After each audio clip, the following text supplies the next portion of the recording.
सम्मा समुद्रस्य नमो तस् भगवतो अर्हतो सम्मा समुद्रस्य नमो तस् भगवतो अर्हतो सम्मा समुद्रस्य। तथागत गौतम बुद्ध भगवान का सब बुद्ध से लेकर तृणहंकर बुद्ध सभी बुद्धों को मैं पूजनीय भिक्षु संघ, उपासक संघ, श्रोतागण, वक्तागण, संचालक, दायक सभी की तरफ से सत सत नमन करता हूँ, चरण स्पर्श करता हूँ और याचना करता हूँ सबका मंगल हो, सबका कल्याण हो। तो आज ये जो वाघमारे जी ने सम्मादिट्ठी, ये जो धम्मानुपස්සना में लास्ट है, इसमें भी सम्मादिट्ठी, क्योंकि अष्टांगिक मार्ग है इसमें। ये चौथा, चार आर्य सत्ता का यही बचा है अष्टांगिक मार्ग। इसके बाद ये सम्मा महासती पट्ठान सूत्र कंक्लूड हो जाएगा। लेकिन जो वाघमारे जी सम्मादिट्ठी धर्म सेनापति सारिपुत्र जी ने जो व्याख्या की थी, उसमें उसका उल्लेख है मध्यम निकाय में, उसकी व्याख्या कर रहे हैं। मैं वो बात कहूंगा सम्मादिट्ठी के बारे में जो भगवान बुद्ध ने कही है, वो उससे डिफरेंट है, इसमें कोई रिपीटिशन नहीं होगा। भगवान बुद्ध को ये जो है, एक बार ऐसा हुआ कि भगवान बुद्ध ये काश्यप, महाकाश्यप हुए आगे चलकर। जो महाकाश्यप हुए वो पहले काश्यप नाम के साधु थे, और जब वो ग्रस्त से अपना तो ग्रस्त जीवन छोड़कर साधु बन गए, उनकी पत्नी भी साधु हो गई थी। तो भगवान बुद्ध उनको दिखाई दिए। ये काश्यप की कैसे मुलाकात हुई, भगवान बुद्ध उनको दिखाई दिए तो उनके पास गए वो काश्यप, और उनसे ये लिखा हुआ है कि काश्यप जब पहुंचे भगवान बुद्ध के पास, और उन्होंने, ये मगध में थे भगवान बुद्ध उसमें, तो उनके पास गए राजगृह में। दो मॉर्निंग में जब भगवान बुद्ध अपना भिक्षाटन कर रहे थे, तो उसमें उनसे वो मिले, कहने लगे कि कुछ आप मुझे बताइए, आपकी क्या, आपका दर्शन है, क्या आप सिखाते हैं, क्या आपका वाद है। तो उन्होंने कहा ये भिक्षा का समय है, चर्चा का समय नहीं है। उन्होंने कहा, दूसरी बार कहा, तीसरी बार कहा, तो फिर चूंकि वो बहुत उत्सुक थे, भगवान बुद्ध की जो वेशभूषा, उनकी बॉडी लैंग्वेज, और जो उनका आकर्षण था, तो काश्यप जो थे साधु, एसेटिक, उत्सुक थे कि कुछ न कुछ अभी कुछ पता चल जाए मुझे। तो भगवान बुद्ध ने कहा कि तो काश्यप सुनो, तो प्रश्न करिए अपना। तो काश्यप ने कहा कि क्या, भगवान उनको संबोधित किया, मैंने भी गौतम, पहले तो नाम से ही पुकारा क्योंकि अभी उनके शिष्य नहीं थे वो, जिस नाम से गौतम बुद्ध के नाम से लोग जानते थे। तो वेनेबल गौतम कहा, क्या ये जो दुख है आदमी का स्वयं का उत्पन्न किया हुआ है, ये सेल्फ से है, सेल्फ रॉट है, ये स्वयं निर्मित है। तो भगवान बुद्ध ने कहा, नहीं, यह सत्य सच्चाई नहीं है, ये पूर्णतया सत्य नहीं है।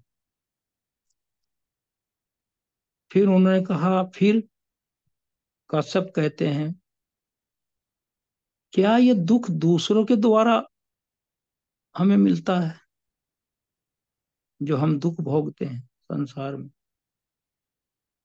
तो ये बहुत इंपॉर्टेंट है, ये मतलब यह है संवाद। क्या ये दुख दूसरों के द्वारा दिया जाता है हमें? उन्होंने, भगवान बुद्ध ने कहा, नहीं, ऐसा ये भी वास्तव में सही नहीं है, इसमें भी वास्तविकता नहीं है काश्यप। फिर काश्यप कहते हैं, तब वनबल गौतम, क्या ये दुख खुद या दूसरे के, दोनों के द्वारा निर्मित है जो हम भोगते हैं संसार में? तो भगवान बुद्ध कहते हैं, नहीं, ये भी सही नहीं है, ऐसा भी नहीं है। तब उनसे पूछते हैं फिर काश्यप, अगला प्रश्न, क्या ये ना तो स्वयं से निर्मित है, जिसका उत्पाद होता है दुख का हम भोगते हैं, और ना ये दूसरों के द्वारा उत्पादित है या दिया जाता है, क्या ऐसा है? और केवल ये फोर्टविटस उसको कहते हैं, आकस्मिक है, क्या ये अचानक हो जाता है? क्योंकि ना तो आप कह रहे हैं स्वयं का है, ना दूसरों का है, और ना स्वयं का भी नहीं है, दूसरे का भी, क्या ये अचानक है, बाई चांस है, एक्सीडेंटल है, कभी भी हो जाता है ये? भगवान बुद्ध कहते हैं, नहीं काश्यप, ऐसा भी नहीं। तो फिर बनते काश्यप पूछते हैं आगे, वनबिल गौतम, क्या ये दुख नॉन एग्जिस्टेंट की कहीं सफरिंग है ही नहीं, जब आप ऐसा कह रहे हैं? क्या ये दुख रहित है, नॉन एग्जिस्टेंट है ये? उन्होंने कहा, नहीं, ऐसा भी नहीं। तो उन्होंने कहा, क्या है ये? क्या ये दुख जो है एग्जिस्टेंट, ये अपने आप ही हो जाता है, ये कोई नहीं करता इसको? उसको नहीं कहा, नहीं काश्यप, ऐसा भी नहीं है। तो फिर क्या मैं ये समझूं, आगे तब तंग आ गए वो काश्यप, क्या गौतम, वनबिल गौतम, मैं ये समझूं कि आपको पता ही नहीं है कि ये दुख जो है, जो हर बात को आप मना कर रहे हैं, तो क्या ये मैं मानूं कि आपको पता नहीं है ये क्या है ये? फिर भगवान बुद्ध कहते हैं, नहीं काश्यप, ऐसा ना कहो। ने काश्यप, मैं वो नहीं हूं जो दुख और उसके समुदों को नहीं जानता, और मैं केवल मैं वही हूं जो दुख को जानता है और इसको समझता भी है कि दुख क्या है। तो फिर कहते हैं कि फिर भगवान बुद्ध, आपने के सारे उत्तर तो आपके नेगेटिव हैं, नकारात्मक हैं, और आपने कहा मेरे सारे प्रश्नों को कि नहीं, ऐसा तो नहीं है। तो क्या आप बताएंगे मुझे ये किस तरह है, ये कैसे उत्पत्ति होती है इसकी? तो भगवान बुद्ध ने कहा कि इस लोक में काश्यप, दो दृष्टि हैं। एक तो इटर्नलिस्टिक व्यू है, और एक एनिहिलिस्टिक व्यू है। एक तो शाश्वतवाद है, और दूसरा उच्छेदवाद है।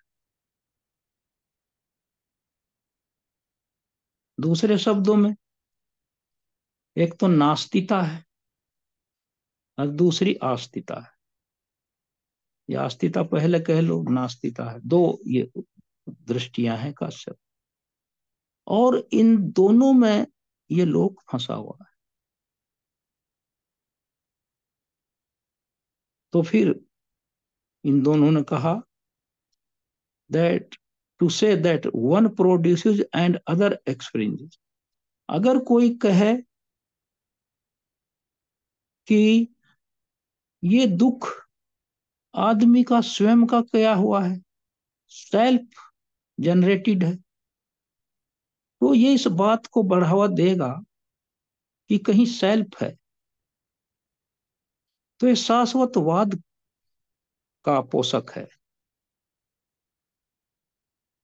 और अगर कोई ये कहे ये दुख कोई नहीं देता, तो ये उच्छेदवाद का पोषक है,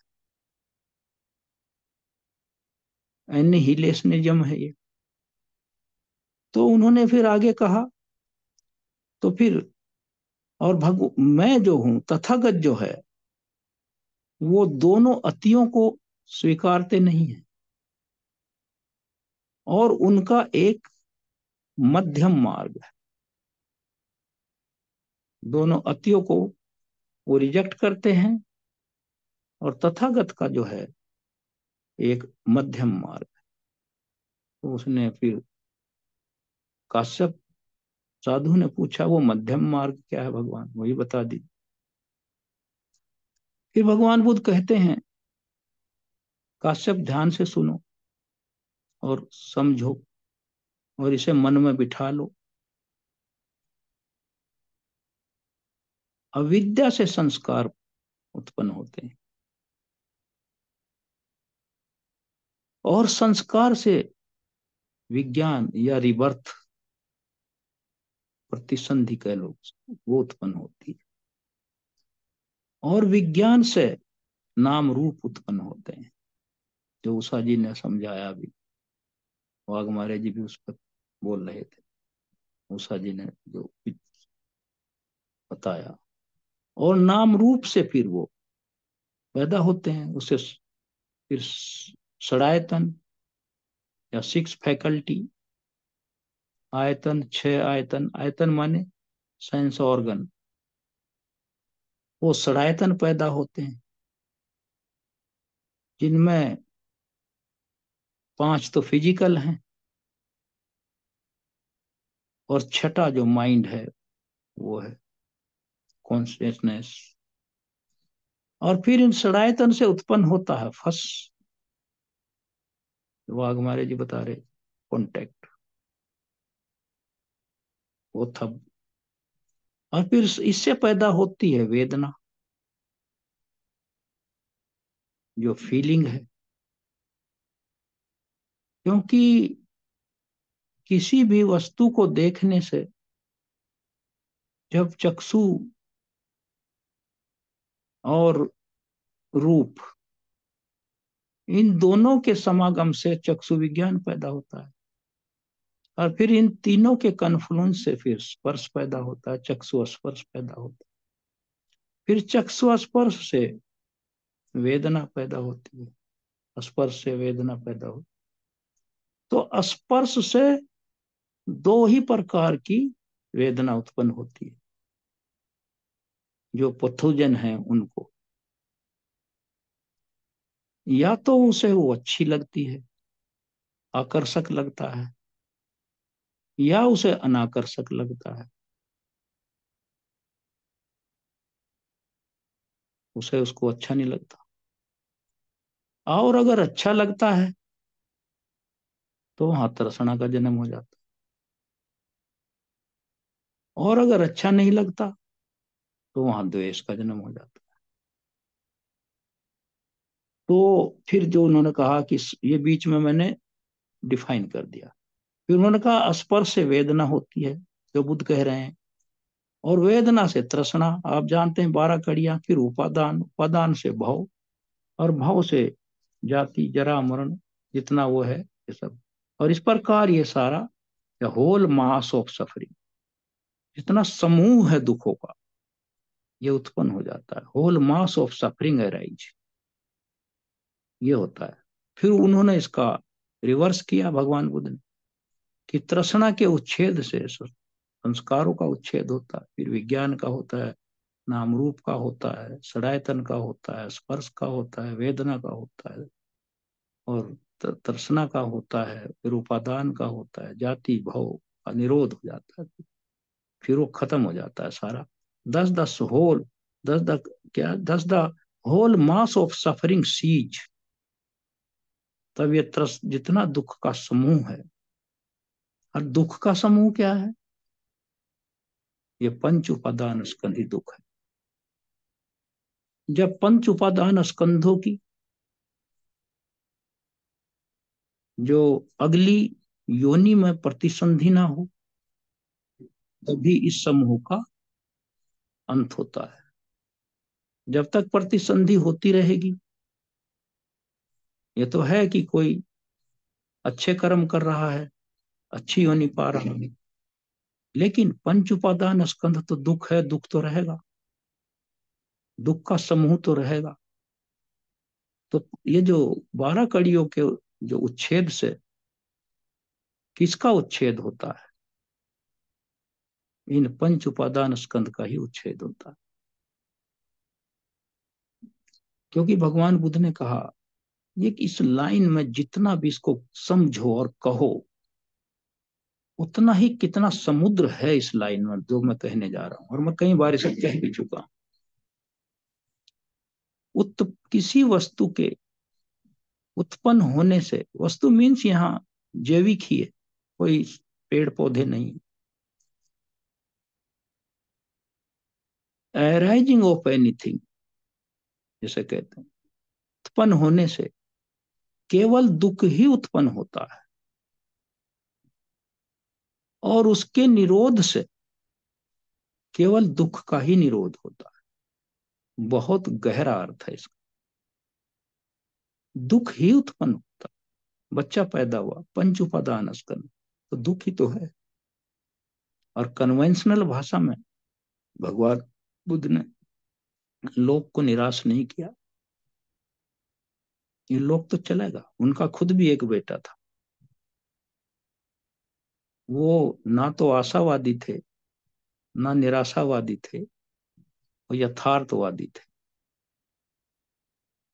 तो लोक व्यवहार और लोकोत्तर स्थिति, ये तो साथ साथ चलेंगे। इस पे भगवान बुद्ध ने इसको डिस्करेज नहीं किया। हाँ, दुखों से मुक्ति का मार्ग बताया। उन्होंने कहा, जैसे समुद्र का पानी खारा होता है, नमकीन होता है, इसी तरह इस लोक में दुख है। उसका लोक का स्वभाव ही दुख है। समुद्र के पानी का स्वभाव ही नमकीन है, और इस लोक का स्वभाव ही दुख है। और मैं उस दुख को का निरोध करने का मार्ग बताता हूँ। मैं दो ही बात कहता हूँ, लोक में दुख है और मैं उसका निरोधगामी मार्ग बताता हूँ। तो ये भगवान बुद्ध ने कहा कि यही जो मध्यम मार्ग है, ये जो पतित्य समुत्पाद जो समझा उन्होंने, यही सम्मा दिट्ठी। भगवान बुद्ध ने सम्मा दिट्ठी को भिन्न भिन्न प्रकार से उलट पलट के कई माध्यम से समझा। इसका कोई अंत नहीं है। जगह जगह उन्होंने बहुत जगह पर कहा है कि यही सम्मा दिट्ठी है, वो एक बार नहीं कहा है।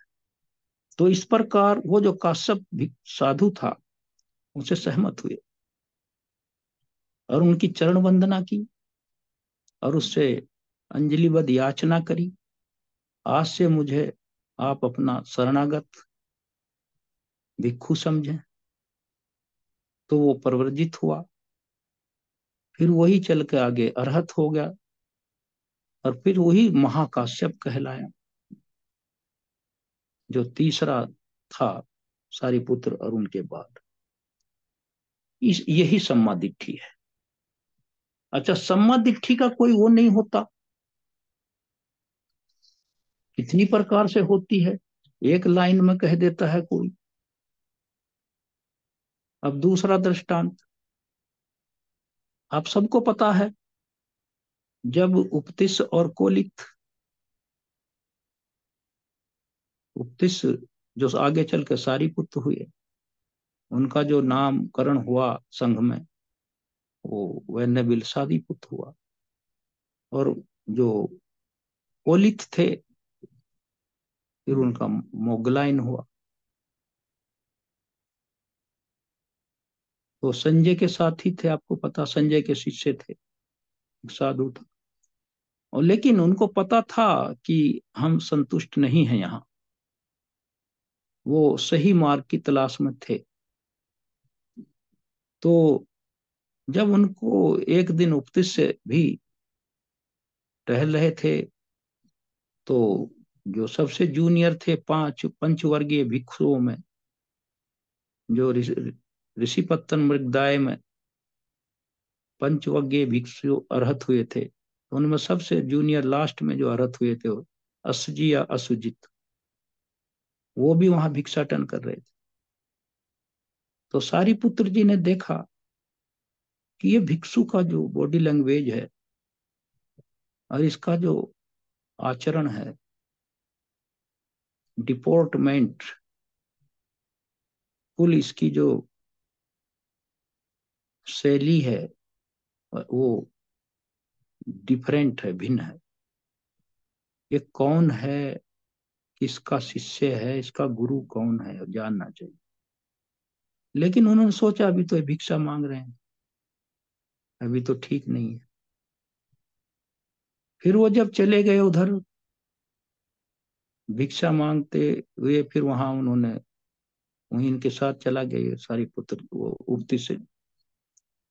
तो वहां जब उन्होंने अपना भोजन कर लिया, तो उन्होंने पूछा, अभिवादन किया कि आपका गुरु कौन है और उसका वाद क्या है, मतलब वो क्या सिखाते। असजी ने देखिए कितने विनम्र थे ये लोग, और कितनी इनमें सादगी थी। और कोई, चूंकि अर्हत हो चुके थे, सारे अनुशय क्लेश तो मिट चुके थे। उन्होंने कहा मैं बहुत नया हूं अभी इस धर्म में, मैं ज्यादा कुछ नहीं कह पाऊंगा। फिर दो सोचा, तीन बार कहा कि नहीं, उन्होंने वही कहा मैं नया हूं। लेकिन जो उन्होंने कह दिया, उन्होंने कहा कुछ थोड़ा सा ही कहिए, जो भी है आपके गुरु क्या सिखाते। उन्होंने क्या कहा फिर असजित, ये धम्मा हेतुप भवा तेसम हेतुम तथा गतो आह, तेसम चेयो निरोधो एवं वादी महासम्मनो। इसका मतलब है, जो भी हेतु से उत्पन्न होता है, what ever from A cause proceeds, जो हेतु उत्पन्न है उसका वो हेतु बताते हैं, ये क्यों उत्पन्न हुआ, कॉज बताते हैं उसका। Its cessation too has, cessation too he has explain, और जो हेतु से उत्पन्न हुआ है उसका वो निरोध भी बताते हैं कि वो विनष्ट भी होगा। और यही महाशरमण का वाद है। बस देखिए, दो लाइन कही, ये धम्मा हेतु भवा तेसम हेतुम तथागतो आह, तेसम चेयो निरोधो एवं वादी महासम्मन। इन दो लाइन का जो अर्थ उन्होंने बताया, क्योंकि उपतिश से भी पिछले बहुत जन्मों से साधु रहे और कोलित दोनों, बस इतनी ही इग्नोरेंस पड़ी थी कि लोक में जन्म मरण का क्या कारण है। तब उन्होंने जब ये जान लिया कि हर चीज हेतु से उत्पन्न है, और उसका जो उत्पन्न होता है यहाँ लोक में उसका निरोध भी है, वो शाश्वत नहीं, और उसे पैदा करने वाला कोई नहीं है, क्योंकि हेतु है। तो उसी समय वो सक्काय दिट्ठी उनकी नष्ट हो गई, उसका क्षय हो गया, और वो सोतापन हो गया। तो यही सम्मा दिट्ठी है,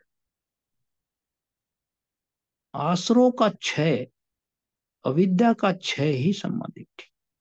दो लाइन से उनकी अविद्या का क्षय हो गया। अब इसमें ये जो सम्मादिट्ठी है, भगवान बुद्ध ने कहा है ये दो प्रकार की, right understanding is of two kinds, mundane and supramundane, लौकिक, लोकीय और लोकुत्तर। एक जो साधारण पुथुजन है उसको नॉलेज है efficacy of the moral causation और एक्शंस, वो जानता है कि जो मैं कर्म कर रहा हूं इसका परिणाम है विपाक है,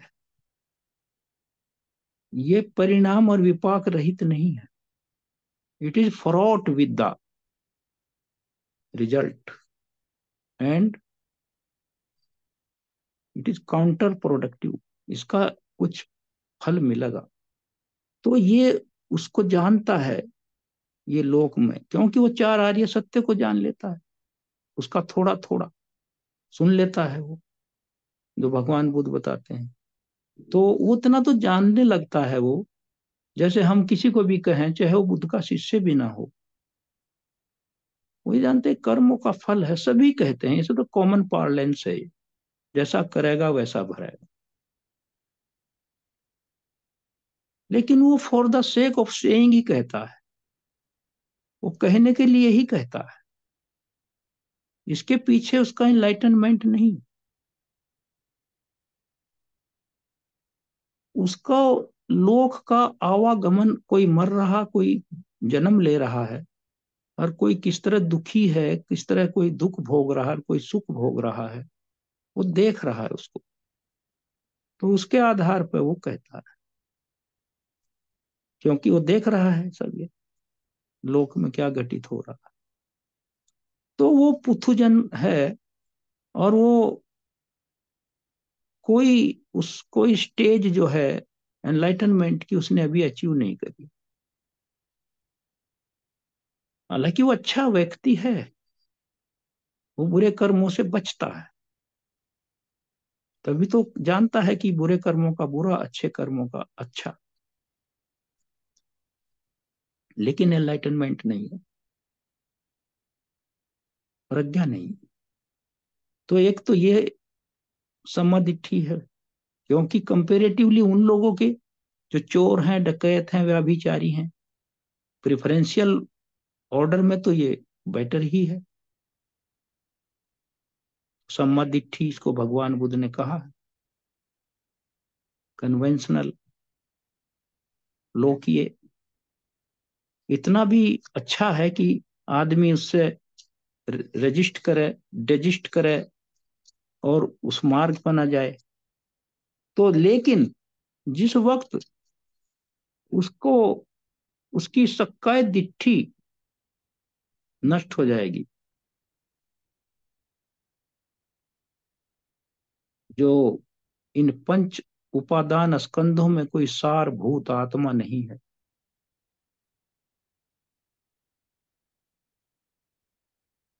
और ना ही इसको कोई चलाने वाला है, और न ही ये जो मिथ्याशील, मिथ्याव्रत, उपकारक हैं, ये भ्रांतियां हैं, और बुद्ध का जो ज्ञान है वो सही है, उस पर उसे भी चिकित्सा नहीं। तो जब वो इस तरह वो लोग हो जाएगा तो वो लोकोत्तर समाधि कहते हैं, क्योंकि that has entered the stream, वो धर्म की स्रोत की मुख्य धारा में आ गया, फिर वहां से फॉल बैक नहीं है, उसका पतन नहीं है, फिर वो उत्तरोत्तर वृद्धि होगी, सतदागामी, अनागामी, अरहत। तो ये दो प्रकार इसका विभक्तिकरण किया भगवान बुद्ध ने, फिर कहा है लास्ट में कि यही सम्मा दिट्ठी।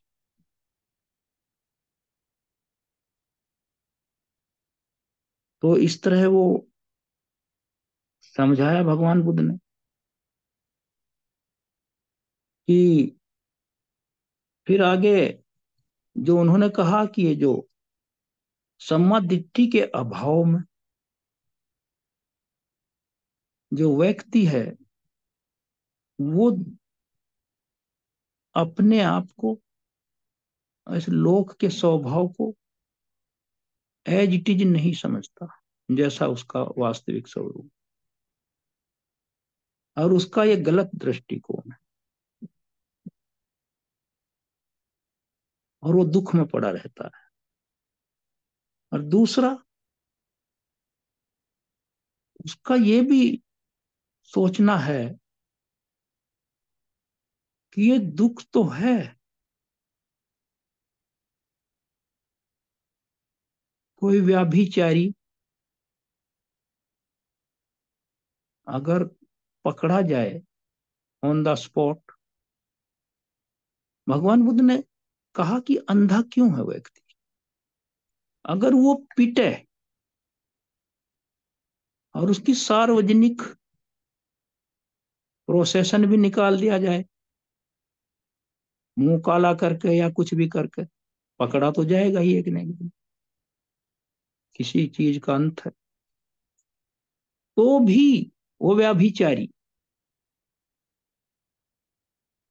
को शरीर का जो दंड मिला है, सामाजिक प्रताड़ना जो मिली है उसे, वो जो उसने कार्नल प्लेजर एंजॉय किया है, दैहिक सुख मानता है उसको, उसकी तुलना में वो बेइज्जती और वो अपमान, शारीरिक कष्ट, वो उसे कम ही लगता है।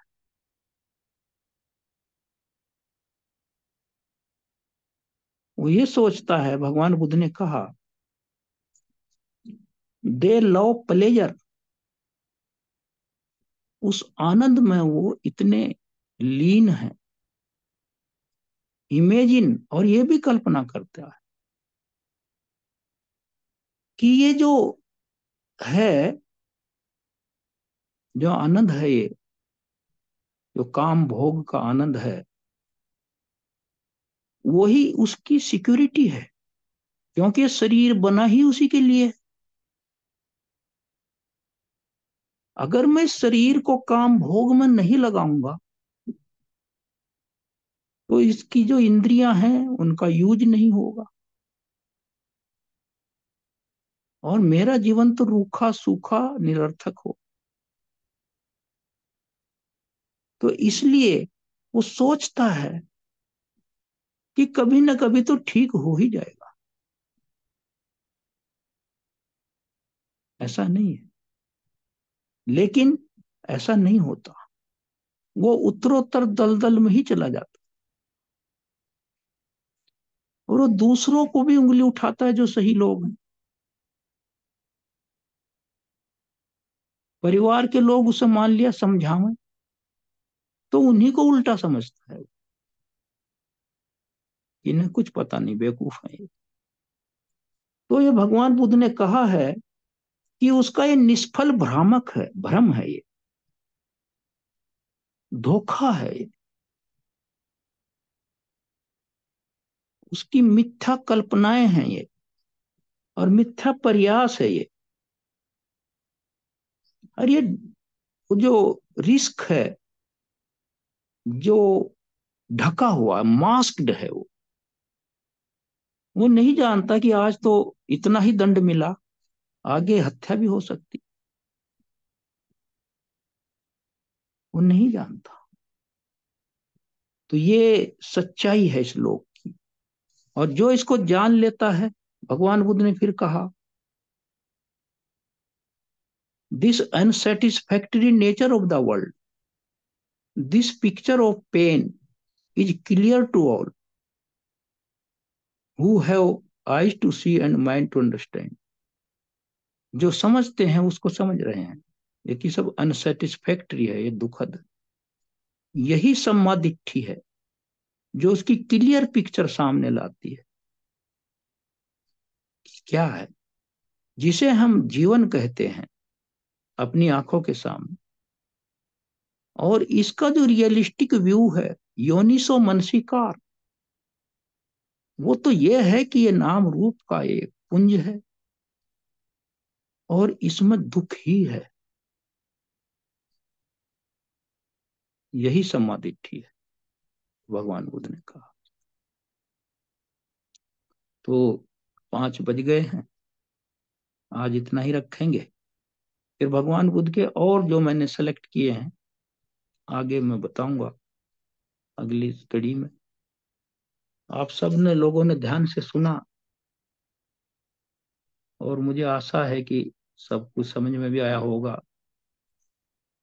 क्योंकि बहुत मैंने इसको सरल करके कहने का प्रयास किया अपने शब्दों में। मैं इन्हीं शब्दों के साथ सबको मैं भगवान बुद्ध से फिर Yes, I keep on.